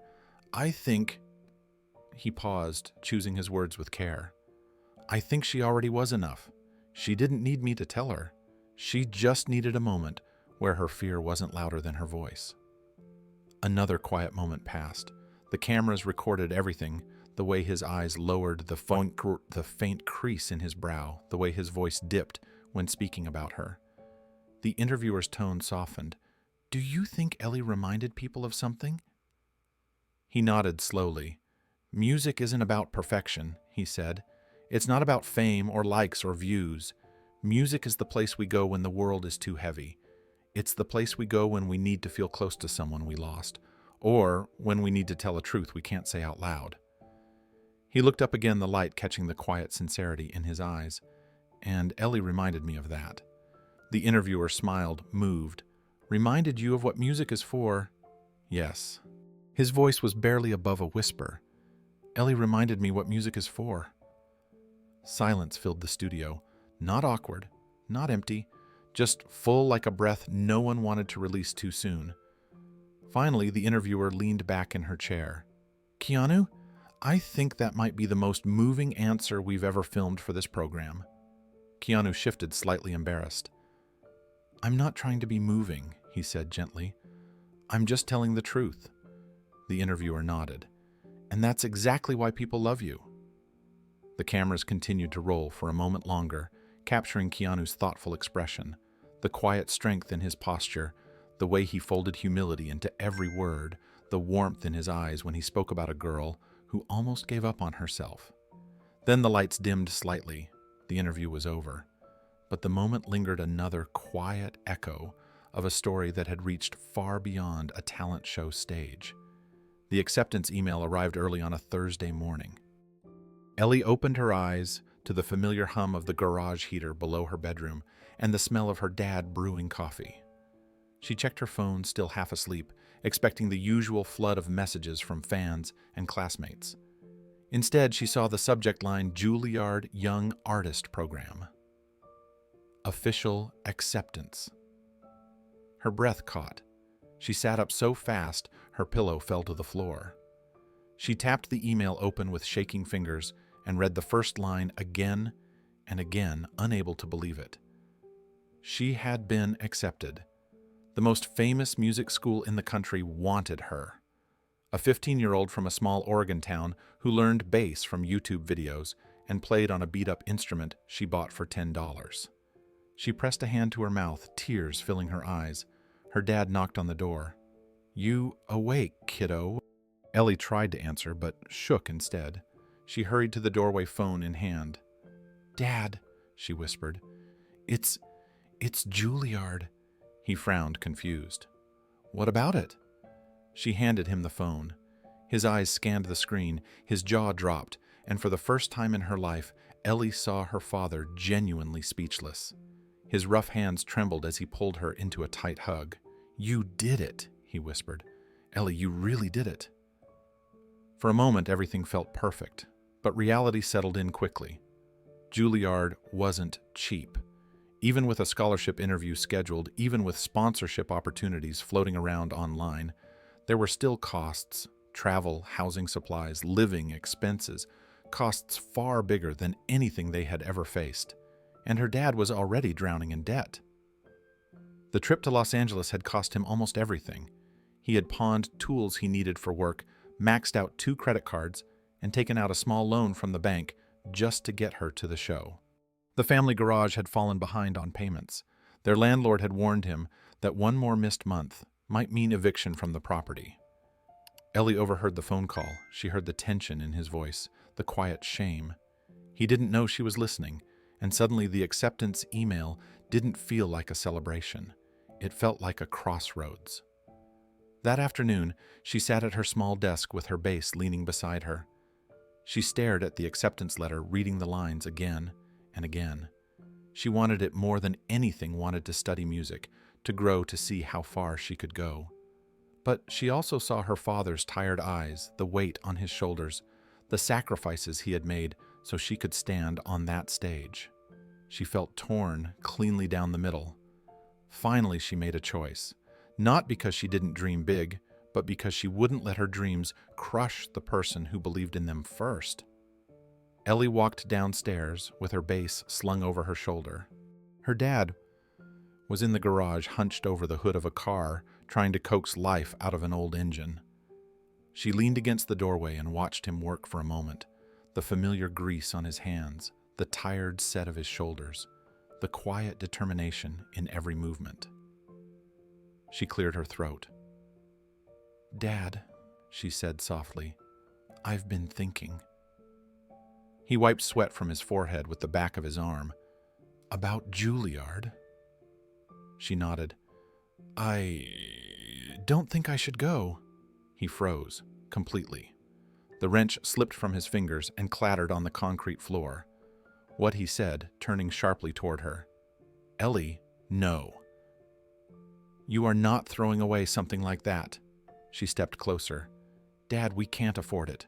We can barely keep the garage. I heard you on the phone last night.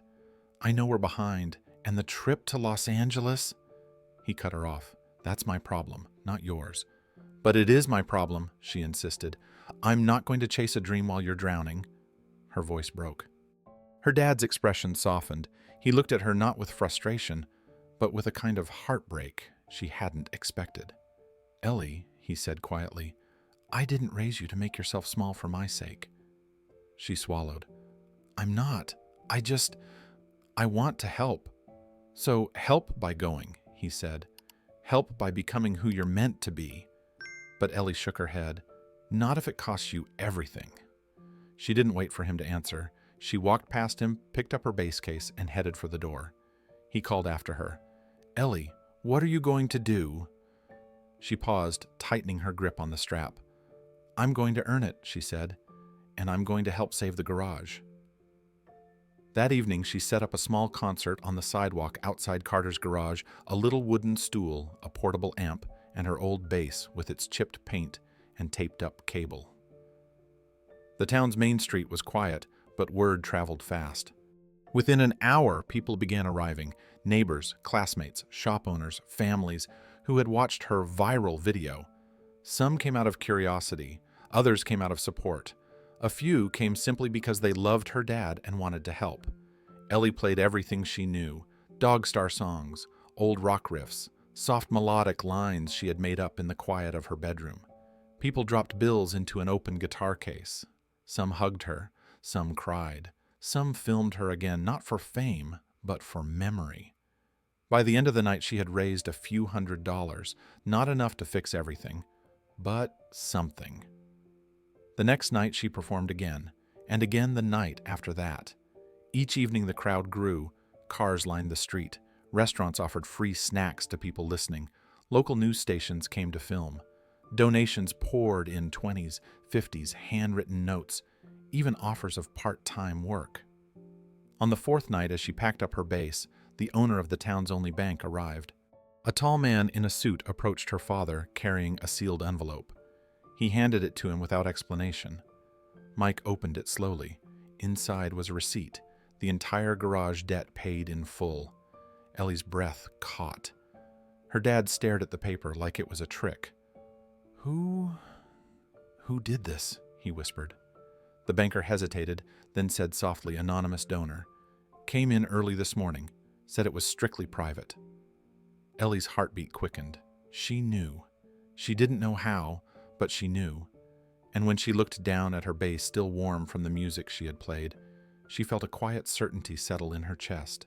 Even though she never saw him again, kindness has a way of leaving footprints. 1 year later, the stage looked both familiar and completely new to Ellie. The bright spotlights, the polished floor, the towering camera cranes, they no longer felt intimidating. Not like the first time she stood here trembling, clutching a bass she could barely hold steady. Tonight she walked with a calm certainty, each step grounded, each breath steady. The crowd buzzed with anticipation. The producers had been teasing her return for weeks, calling her the girl who changed everything and the spark of last year's most emotional moment. But Ellie didn't come back for the hype. She came back because this stage held a piece of her story, a piece she wanted to honor. She stood in the wings waiting for her cue. Her bass hung at her side, the same bass that had once buzzed with static and nearly ended her performance before it began, but now it gleamed under the soft lights. The cracks had been repaired by a local craftsman. The missing tuning knob had been replaced. The wood was polished smooth, but still held its old character. And there, just above the bridge, written in clean black ink, was the message she held closest. The music was always inside you, Keanu. She traced the words gently with her thumb, feeling their weight not as celebrity praise, but as a reminder of someone who had stood beside her when the world felt too heavy. A production assistant gave her the signal. "You're on in 10 seconds. You ready, Ellie?" She nodded. "Yeah, I'm ready." When the host announced her name, the entire audience rose to their feet before she even stepped out. The applause hit her like a warm wave, but it didn't shake her. It steadied her. She walked into the spotlight.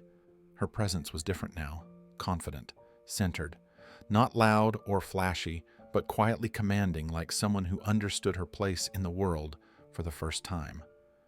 The host offered her a microphone. Ellie Carter back on the stage where everything began. "How does it feel to return as our special guest performer?" Ellie smiled softly. "It feels like coming home." The audience cheered again, but she waited patiently for silence.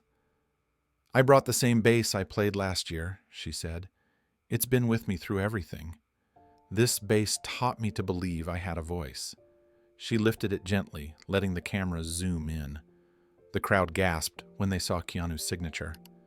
Ellie continued, "Tonight I want to play something new, an original song I wrote during the hardest and best year of my life." She closed her eyes for a moment, centering herself. "This song is called Let the Bass Speak." She lowered the microphone, stepped to the center of the stage, and took her place. Then she began to play. This completes section 12 at the required total of 1:050 words, showing Ellie's full performance and emotional connection to her growth. The first notes of her new song rang out low and warm, carrying a steady pulse across the room. It was a simple opening built on a clean, soulful groove, but it held something deeper. Something lived in something honest. Ellie let the rhythm settle, letting every vibration remind her of who she had become. Her fingers moved with ease now. No hesitation, no shaking, just intention in every stroke.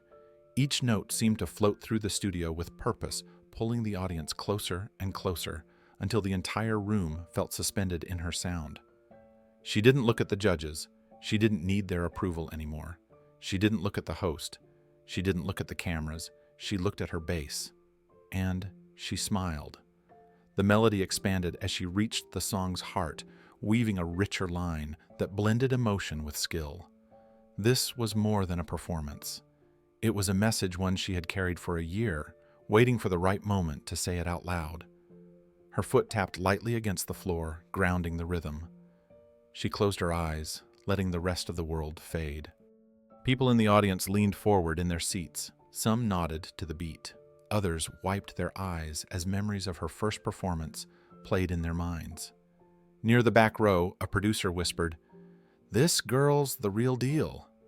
About halfway through the piece, Ellie added a delicate harmony line, sliding her fingers up the neck with a confidence that had once felt unreachable. The notes shimmered like a voice rising through quiet grief, then swelling into hope. Her dad watched from the side of the stage, hands clasped, eyes shining. He remembered the frightened girl who once nearly walked off in tears. Tonight, she stood rooted, powerful, transformed. As the bridge approached, Ellie opened her eyes again. She stepped closer to the mic.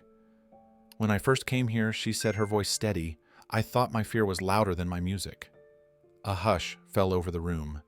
She held the bass close, letting her thumb rest on the strings. "But someone reminded me that the music was already inside me. I just had to let it speak." She didn't say his name. She didn't need to. The audience understood. She lifted her bass again and leaned into the final section of the song. The chords grew richer. The groove tightened. Her fingers danced across the frets with a grace that felt effortless.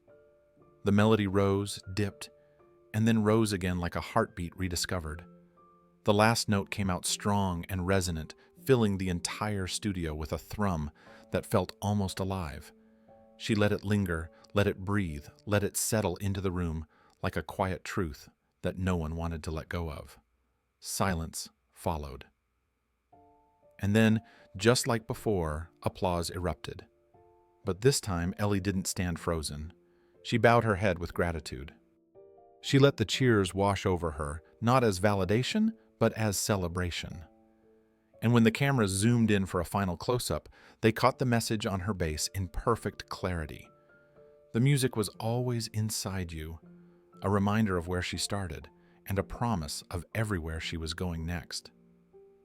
In the weeks following her return to America's Music Heart, Ellie's life changed again, but this time it wasn't sudden or overwhelming. It was quiet, steady, like ripples spreading from a stone dropped gently into a pond. It began with a small stack of envelopes in her mailbox. Her dad brought them in with the morning paper. "These are for you," he said, placing the pile on the kitchen table. Ellie stared. She had never received a handwritten letter that wasn't from school or a holiday card from relatives. She opened the first envelope carefully, smoothing the folded paper inside. "Dear Ellie, I'm 12 and from Wisconsin. I watched your first performance 100 times. You made me want to try the bass too. Thank you for helping me be brave." Ellie pressed the letter to her chest, her eyes stinging. The second letter was written in careful, block handwriting, the kind kids use when they're scared their words won't be neat enough. "Hello, Ellie. My name is Marta. I live in Germany. I joined my school band because of you." A small drawing was included, a stick figure girl holding a bass twice her size, smiling beneath a sun with uneven rays. Ellie smiled, her heart warming. The third letter looked older, with fading ink on a plain white page. "Ellie, I'm a dad. I watched your performance with my daughter." I cried. "You reminded me to believe in her again. She's practicing guitar right now. We're learning together." Ellie read that one twice, then a third time. Something in her chest softened, opening in a way she hadn't expected. More letters arrived each day. A teen in Brazil wrote that she had been bullied at school and found courage in Ellie's story. A boy in Canada said he saved up money to buy his first bass after watching her play Let the Bass Speak. A grandmother in Japan wrote that Ellie's song helped her grieve the loss of her husband, who loved music. Every letter carried a small piece of someone's life, someone's struggle, someone's hope. Ellie read each one carefully, setting them aside in a wooden box she labeled Keep Forever. But the messages didn't stop there. Her inbox overflowed with emails from young musicians asking for advice. Parents wrote to her about their children.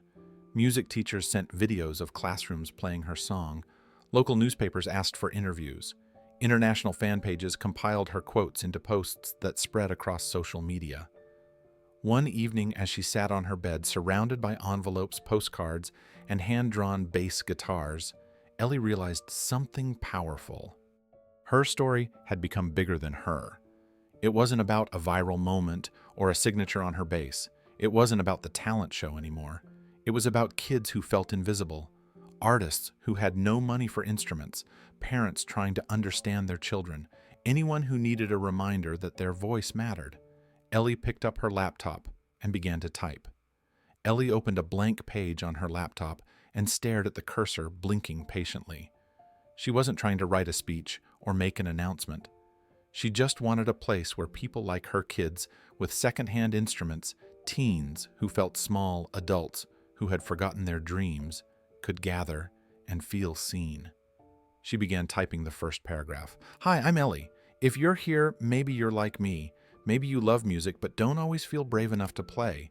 This space is for you." She read it aloud, smiling at how simple it sounded. But simple felt right. She continued typing for hours. She wrote about the garage where she practiced the strings. She changed with pocket money the nights she cried when the music didn't come out the way she wanted. She wrote about fear and how fear could be loud, but music could be louder if you let it. When she finished, she clicked publish. The new blog, Let the Bass Speak, was live. At first, only a few people found it. Friends, neighbors, a couple of fans from social media. But each day, more messages appeared in the comment section. "This helped me practice today. I didn't quit my choir audition. I had a bad week, but your story kept me going." Ellie answered every message she could, not as a celebrity, as someone who understood. The blog grew faster than she expected. Kids sent videos of their first chords. Adults shared old dreams they were picking up again. Someone in India asked how to fix a buzzing string. Another asked how to afford a used bass. Ellie realized she wasn't just encouraging people anymore. She was guiding them. One afternoon, while she was typing a post about stage nerves, her phone buzzed with an email notification. It was from a major music equipment company. She clicked it open, expecting some kind of generic sponsorship offer. But what she read made her freeze. "Dear Ellie, we love your mission. We want to partner with you to help low-income teens gain access to instruments. We'd like to launch a program called Let the Bass Speak Initiative, led by you." Her mouth dropped open. She read the message twice, then again for good measure. Her dad walked into the living room, wiping grease from his hands. "Another letter?" he asked, with a smile. "Not a letter," Ellie whispered, turning the screen toward him. "A partnership." He leaned in, squinting. His eyebrows shot up. "They want you to help kids get instruments?" "Yeah," she said softly. "Kids like me." Her dad sat beside her, suddenly emotional. "Ellie, this is bigger than anything I ever imagined." Ellie looked around the room at the letters lining the walls, the postcards tacked to her corkboard, the small wooden box overflowing with stories from around the world. "This isn't about me anymore," she said. "It's about everyone who thought they didn't deserve to be heard." She placed her hand on her bass, tracing Keanu's small, handwritten message.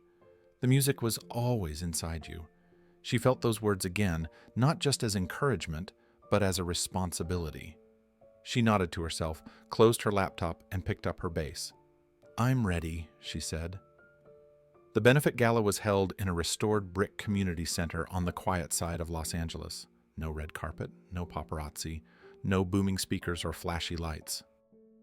Just warm lanterns hanging from the ceiling, long wooden tables lined with secondhand instruments, and walls covered in photos of young artists who had been helped through local programs.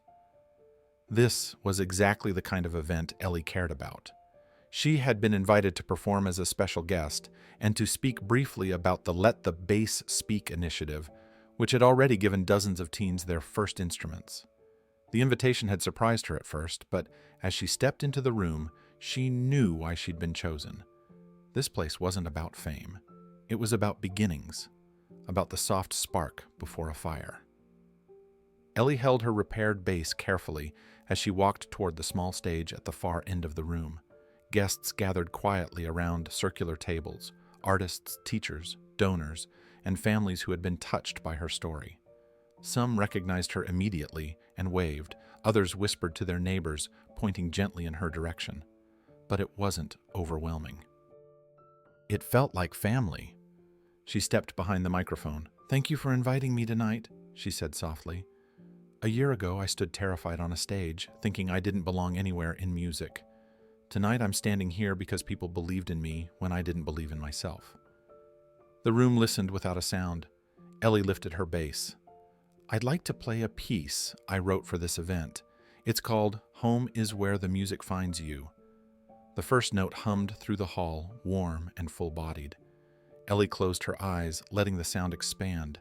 Her fingers moved with easy grace, pulling the melody into shape, gentle at first, then growing richer, carrying the soft strength she had gained through each step of her journey.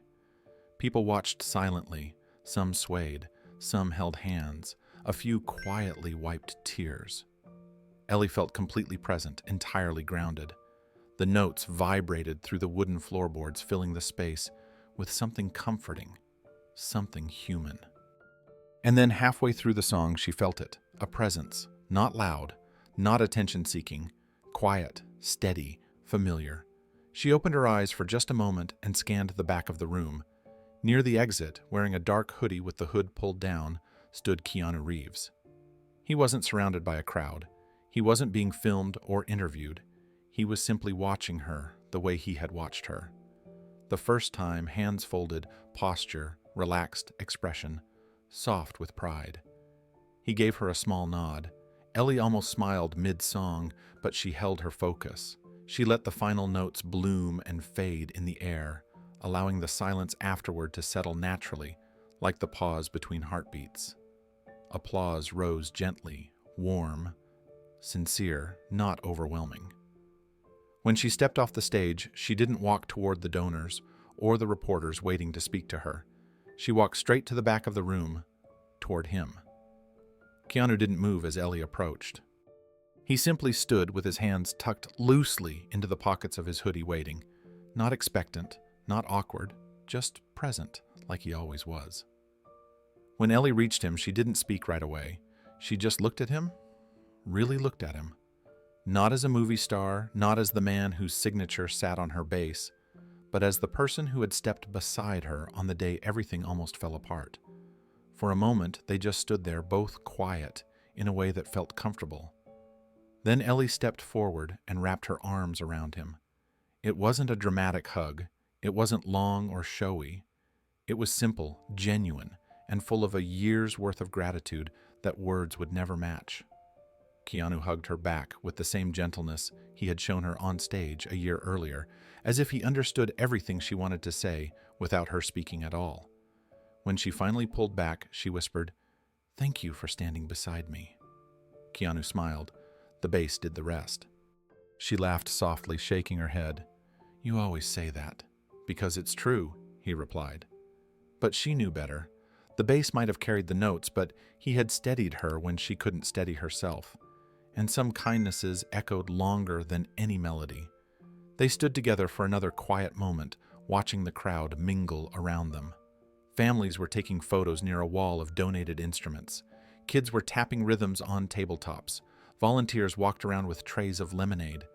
It felt small and beautiful and real, exactly the kind of space that made people believe in music again.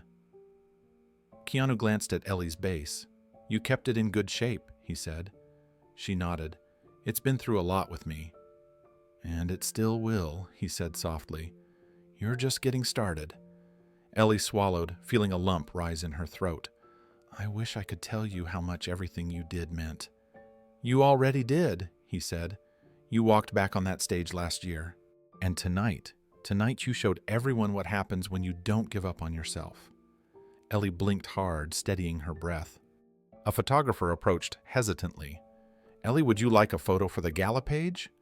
Ellie looked at Keanu. He nodded. "If you want." She did.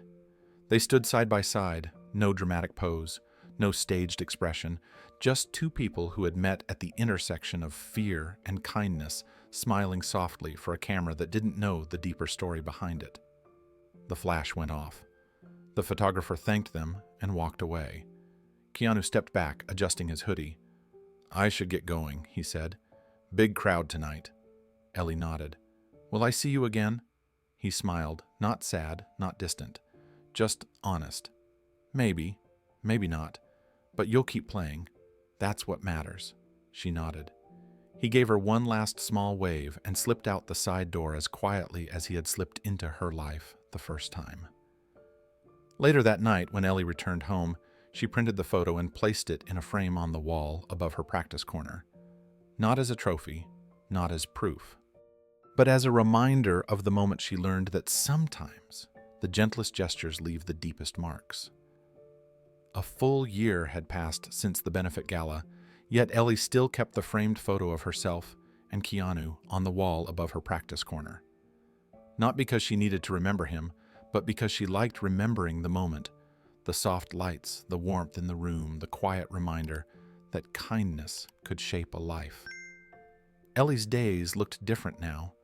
She wasn't just a performer anymore. She was a student, one of the youngest in her program, pursuing a partial scholarship in music therapy at a respected arts college in Portland. Her professors always noted the same thing Ellie played with a depth far beyond her years, not because she wanted to impress, but because she understood how music could reach someone's heart when words failed. She spent her weekdays studying rhythms, energy mapping, emotional tone work, and the gentle science of how music could help heal trauma. Her textbooks were filled with bookmarks, but her real lessons came from the hours she volunteered at children's hospitals every weekend. She carried her old bass into rooms filled with soft, beeping monitors and tiny hands holding stuffed animals. Doctors and nurses learned to spot the glow of excitement on a child's face when Ellie walked down the hall, her bass strapped to her back fingers, ready to coax warmth into places where fear often lived. In the oncology wing, Ellie paused at the doorway of a room where a little boy sat propped against pillows, his head bald from treatment, a small quilt resting across his lap. He looked up with big, curious eyes as she stepped inside. "Hi," Ellie said softly. "Mind if I play something?" He nodded quickly, clutching his blanket. She sat on the small plastic chair beside his bed, lowered her bass, and began to play a gentle melody, slow, comforting, built on soft transitions and warm tones. The boy closed his eyes halfway, the corners of his mouth lifting slightly as the notes filled the room. His mother watched from the corner, hands pressed together, her eyes shining with gratitude. When Ellie finished, the boy whispered, "Are you the girl Keanu Reeves helped?" Ellie blinked, surprised. "You know about that?" He nodded. "My dad showed me the video when I was scared before my surgery. He said you were shaking too, but you kept going." Ellie felt something ache and bloom in her chest all at once. She smiled gently. "I'm not really the girl Keanu Reeves helped." The boy frowned. "I'm just a girl," she continued softly, "who learned to believe in herself." The boy smiled at that, really smiled, and reached out to touch the polished wood of her bass. Ellie lifted the instrument gently and placed it on his lap so he could feel the strings under his small fingers. He tapped them one by one, listening to the soft clicks. His eyes sparkled with curiosity. Ellie leaned closer. "Want to learn the first note?" He nodded eagerly, and she began teaching him one, pluck, one breath, one smile at a time. Ellie shifted the bass slightly so the boy could reach the strings more easily. His small fingers hovered above the lower string, hesitant but curious. She guided his hand with gentle pressure. "Try plucking right here," she said softly. He pressed down, tugged the string lightly, and a warm, low note hummed through the room. His eyes widened in surprise, then joy. "I did it," he whispered. Ellie laughed quietly. "You did? And that's the first note of a lot of songs." His mother covered her mouth, holding back tears. For a moment, the hospital room didn't feel like a place of fear or treatment or uncertainty. It felt like a small music studio filled with hope. Ellie let him pluck a few more notes, each one a little stronger than the last. When he grew tired, she eased the bass back onto her lap and played a short, happy tune just for him. The boy swayed gently, smiling as if the sound was lifting him above the weight of his illness. When she finally stood to leave, he tugged on her sleeve. "Will you come back?" Ellie nodded. "Every week." He grinned, satisfied, and she made her way down the hallway. Nurses waved as she passed. Parents whispered thank yous. Other kids peered out from their rooms, waiting for their turn. Her base felt heavier sometimes, not from its weight, but from the responsibility she carried. Yet she also felt more purpose than she ever had on a televised stage. Outside the hospital, she took a deep breath of cool air. Her dad was waiting by the car, leaning against the hood, with a thermos of hot cocoa just the way she liked it. "How'd it go?" he asked. Ellie smiled. "They're learning. And I think I'm learning too." Driving home, she watched the world move past the window. The parks, the small coffee shops, the families crossing streets hand in hand. Her mind drifted back to the little boy's question. "Are you the girl Keanu Reeves helped?" She had replayed that moment more times than she could count. The shaking stage lights, the static from the amp, the sudden hush when he walked out. But the more she grew, the more she realized something important. That moment hadn't defined her. It had opened a door. And every day since she had stepped through it again and again, by practicing, by studying, by helping others through their storms, the same way Keanu had once helped her through hers. Later that evening, Ellie sat in her practice corner, the framed photo hanging above her.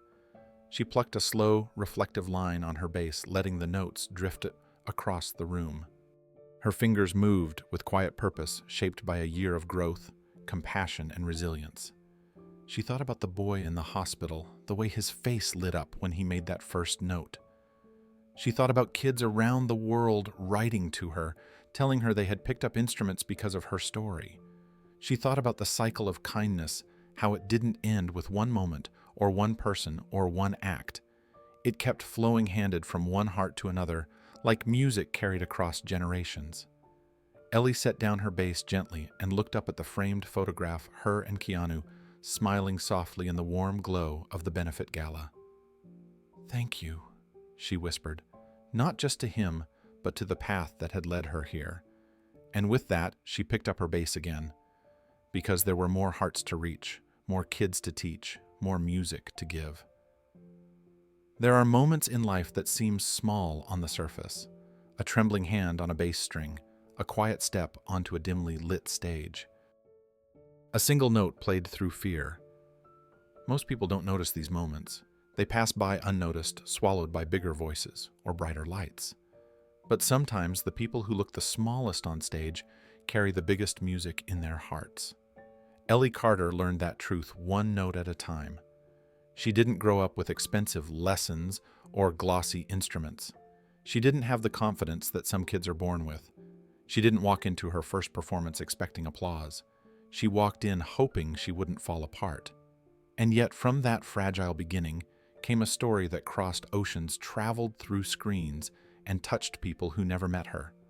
Not because she was perfect, but because she was real. Her journey stopped being about fame long ago. It stopped being about viral videos, trending hashtags, or interviews that swept across the internet. Instead, it became about something far more powerful: her voice, her courage, and her choice to pass it on. When Ellie walked onto the talent show stage, the first time she carried the weight of fear. When she returned a year later, she carried something else entirely: purpose. She came back not with trembling hands, but with a steady heart. Not with a battered bass she was afraid to touch, but with the same instrument repaired, honored, and cherished. She came back ready to give, not to prove. And the world listened. Every child she taught in the hospital, every teen who picked up an instrument because of her story, every adult who rediscovered a forgotten dream, every letter she kept in her wooden memory box, all of them were parts of a larger song, one that had nothing to do with the notes she played and everything to do with the courage she shared. Ellie once believed her life changed because Keanu Reeves stepped on stage.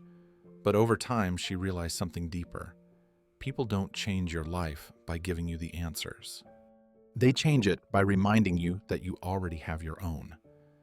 As she often said during school visits and volunteer workshops, Keanu didn't teach me to play bass. He taught me to believe in myself. Those words became her quiet anthem. She lived them in every classroom, every waiting room, every bedside where she helped a child pluck their first trembling note. She lived them each time she opened her blog, each time she replied to someone who felt scared or small or unheard. Ellie's story didn't end with applause. It began with it. And now the music continues in countless hearts. She touched proof that the smallest moments can become the biggest echoes. Ellie sat on the front steps of the community center after her volunteer shift, watching the sun settle behind the trees. Her bass rested across her lap, warm from the afternoon's music. She had just finished teaching a small girl how to play her first 3 notes, and the sound of that tiny victory still echoed in Ellie's chest. She closed her eyes and breathed in the evening air. Her story used to feel like a whirlwind, fast, overwhelming, unpredictable. But now it felt like a river, steady, clear, always moving forward. She didn't chase fame. She didn't chase recognition. She chased connection. The kind that happens in quiet rooms and hospital bedsides. The kind that makes a child smile even through fear. The kind that comes from knowing you helped someone find their voice. The soft scuff of shoes made her open her eyes. A group of kids ran past, laughing loudly, carrying a used guitar one of the donors had given them. They waved at Ellie as they passed. "Thanks for the lesson earlier," one shouted. Ellie grinned. "Keep practicing."